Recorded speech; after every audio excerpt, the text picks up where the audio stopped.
Eyewitness News with live breaking news. Back to that breaking news here at 6:30 on a massive fire that continues to burn at this pallet yard in Compton. I'm Brandy Hitt along with Leslie Sykes. We want to get straight to Scott Reif once again in Air 7 HD. Following this now for 2 hours, Scott. Yeah, it's a massive blaze, and they're nowhere close to being able to put this fire out. It spread from the pallet yard to this bus yard. They've lost at least a dozen, possibly more buses, and you can see how intensely the fire is burning as we pan to the right. That entire row of buses right there, they've just backed off from. They figure they can't put that out. They can't stop it, and they're concerned about the safety of the firefighters because we've had a lot of explosions and power lines arcing, transformers blowing up. Also, if we open up and come to the right a little bit, what we're concerned about, firefighters are really saying, hey, this just... So you heard him say power lines arcing, transformers exploding. And he's about to refer to this smoke coming up from that building over there, where the fire has not apparently spread to, but these fires do not spread using flame as the vector. Underground, clearly the fire has spread over there, and it's a matter of moments before flames do erupt.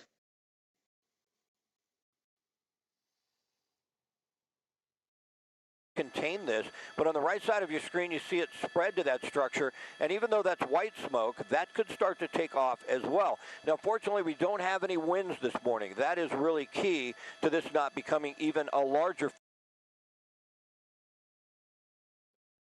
No wind. How then did this fire spread? And you'll be able to see that there is in fact zero wind. You're seeing the flame coming off the buses going toward the back as if there is a breeze blowing in that direction, but it's actually just drawing toward that center location of the fire. And they'll show you the pillar of smoke. It goes way up in the air, and you can see there is zero wind. Fire. It is huge as I bring up Sky Map 7 and consumes almost an entire block. It's in Compton, south of Weber Avenue, north of Banning, and to the west of Santa Fe. And you don't see a lot of water cannons. They're just not getting enough water on this right now to stop it from continuing to spread. They're doing everything they can do to get those buses out of the way and to contain it. Tilt up and go back to the right where I was, and it started to take off there once again. So that's a real concern, Brandy and Leslie. You see how it's starting to move to another business? You see some workers standing around there. It's going to be tough. As this spreads, the exposures are larger. So how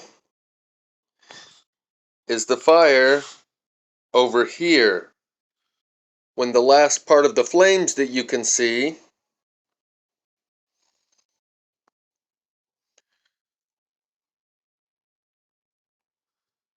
are over here, which is just an isolated spot where it's spread to, and for the most part the fire only seems to have spread to this point. What is it that's on fire over here? That's the pretty good indicator that it's plasma fire moving underground, what I call underground lightning. There's an electrical component to all of this. It's just more taxing firefighters. So hopefully they can get a break and start to get more water on this, but it's really going to be a monumental task to put this out. We just hate to see that, Scott. Thank you very much for that. Mark Cota-Robles also on the scene there. He's got a look at the action from the ground. Mark. Yeah, sorry, Leslie. We're moving our camera here as a engine from Santa Fe Fire arrives on scene. And that's what I was going to mention is the mutual aid that we're seeing out here. We have an engine coming in right now. Behind us, another from the city of Downey. And as we pan up just beyond this engine, you can see that massive plume of smoke that is billowing up from this fire, again, on Banning. Just a massive fire in size. I mentioned earlier before the commercial break that you can see this for miles across Los Angeles. And for whatever reason, these pallets right here remain unburned. Yet everything else is catching on fire across the street, at the all the buses, etc. It's just Of course, Scott Reif has been giving us that incredible view from Air 7 HD as we're now 2 hours into this fire, starting around the 4:30 hour here in the Compton area, really encompassing this block just off of Santa Fe and Banning. The wood pallets and whatever else is in this yard continuing to pop and make these small explosion noises inside. Unsure what else is burning, but water continuing to being doused on it, and it's going to be a while before they get it fully out. That is the latest live here from the ground just beneath the smoke. Mark Cotorobles, ABC 7 Eyewitness News. We'll send it back to you. And Mark, as we stay with your shop for one more minute here, I'm curious to know about the smells that you have in that region, because we keep talking about the chemicals, the diesel, the pallets. I mean, everything seems to be okay where you are, I hope, at the moment. Yeah, it's kind of unique because usually when we go to a fire. Let me draw your attention to this tree right here that remains in the midst of all of it, unburned. Like this, you can smell everything depending on how the wind is blowing. Right now, we don't have the smoke blowing upon us, so I can't smell it. You can see again as we pan up, all the smoke is going directly up. So that's the good news. Whatever toxins and whatever else is burning in there, we actually can't smell it, surprisingly, despite how close we are standing. Okay, those wind conditions, thank goodness, are not intense right now. Mark, thank you so much for the live update from the ground.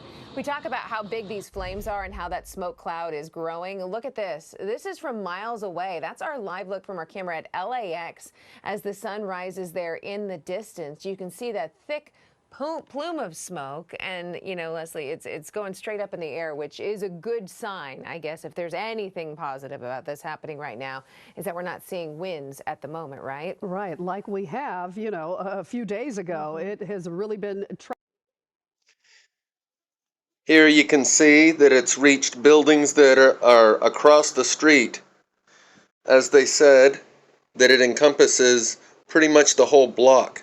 This fire was 2 years ago, but I've been documenting plasma fire for 5 years. And I want to talk a little bit here just for a second about insurance. Insurance companies by this time should have had their premiums skyrocket or eliminated fire damage from their property insurance. And maybe they have. Maybe they've slipped a clause into their insurance policies that say something to the effect of, payment will be withheld if there are any abnormalities discovered until such abnormalities are explained. And insurance companies have their own investigators and actuarial accountants. Their investigator comes to make sure there wasn't any foul play or arson before they pay out on an insurance claim. And when they discover melted glass or melted rims, they would say, that is inconsistent with the temperature of a house fire or a car fire. Therefore, an accelerant must have been used. There is a remaining unresolved question. We will withhold payment until said discrepancy is resolved. So, they also have actuarial accountants that go through spreadsheets, correlations between data points to discover any sort of correlation, like a car insurance says people that are 25 to 30 or 18 to 35 years old are more likely to get into an accident. So they charge you a higher premium. They go right down to, well, people that purchased their policy at the beginning of March seem to have a higher claim rate than people that purchased their policy at the beginning of April. They do not care what the causation is. If they can discover a correlation, factor that into the equation that they use for determining their premiums and payouts in order to pad their profit margins. That's what their accountants do. And they would have seen by now, we've had 10 times more claims for fire damage on our property insurance in the last 5 years than the previous 50 years combined. And from fire damage, more so than any other kind of damage, water, etc. And thus their premiums would have skyrocketed. Maybe, just a thought that I had earlier today, there is a government agency or a program like InfraGard that was developed after 9/11 to create a partnership between government and private companies to protect the infrastructure. And in the name of national security, there has been a deal made with these insurance companies not to send an investigator to pay out the claim, because it would be a matter of national security if people figured out what's going on. So to keep this under wraps for as long as we can, there's been government funding allocated for the claims on your property insurance when it's due to fire, in order that you do not go investigate and withhold payment based on these abnormalities that your investigator discovers. Just a thought that I had.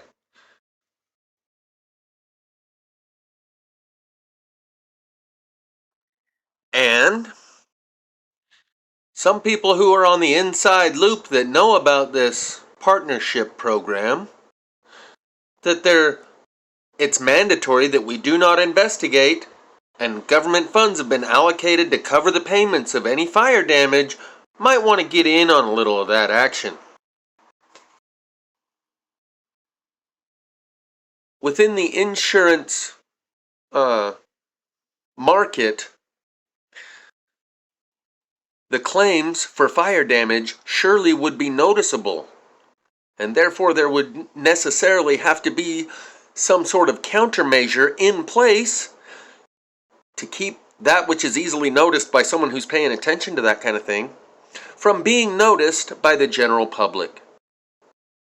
In order to keep premiums low, many companies would have simply eliminated fire in their property, homeowners, car owners insurance and said, sorry, we don't pay out, because in the last few years, the occurrence is skyrocketed to the point where it would be an insolvent business model for us to continue offering fire insurance. Or we would have to charge you 10 times the going rate that it was 10 years ago. So, somehow, there's been a deal made. There's an arrangement that's been made. Otherwise, the accountants would have figured out the correlation, that there's a super high statistical rate of fire insurance claims over just the past couple of years.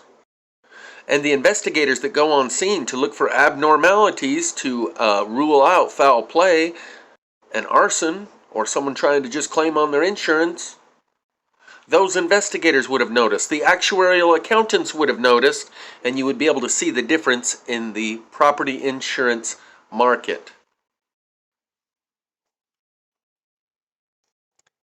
And just to throw this in for good measure, I was trying to, take a doom break the other day, and I see this in my feed. This truck with a cloud connected to it. It says this truck is so beautiful. I said, okay, let's check it out. Thought maybe it was some sort of parade float or something.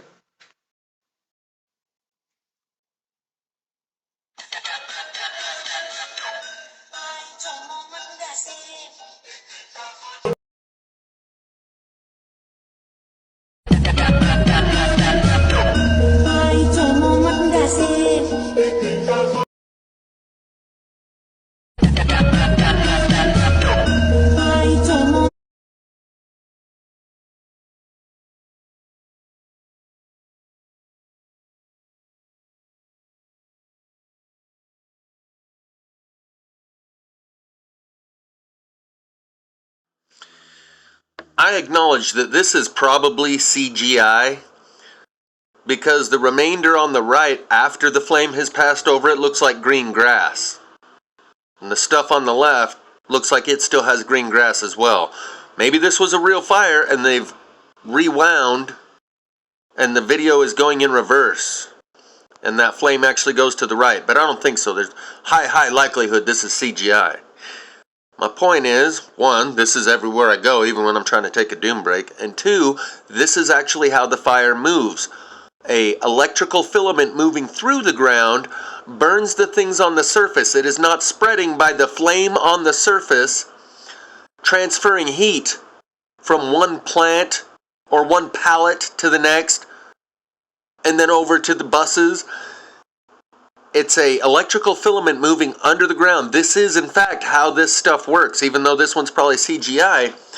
We've seen this plenty of times. As the fire line moves across the ground evenly, if it were moving, you've heard of the term fire line. The firefighters are at the front of the fire line trying to hold it back. If it were spreading on the surface using flame as the vector, then in some spots it would hit more highly flammable foliage and the line would surge ahead. And in other spots, it would hit a dead end where there's a rock or nothing there to burn. So it creates a break in the line, or the line moves much slower. But in these fires, you can often see a line that looks just like this, because there is an electrical filament moving through the ground. These types of fires do not move on the surface and spread on the surface using flame. They spread from the underground electrical filament that moves through the ground, burning the things on the surface. So even if there's a fire break, you know, like sometimes they try to dig a dirt path to create a fire break, these fires burn right past a fire break and start the stuff on the other side of the fire break on fire as they pass through the ground. In Australia, massive fires the last couple of years, and someone in the comment section told me that they could see it was moving and spreading even though there was only sparsely populated shrubbery, a shrub here, a shrub there, to where the flames from one shrub could not possibly reach over and start the next shrub on fire because they're 100 feet apart. That's how sparsely populated it is, yet you can watch the fire spread and hit every single piece of shrubbery because it's moving through the ground, not on the surface of the ground.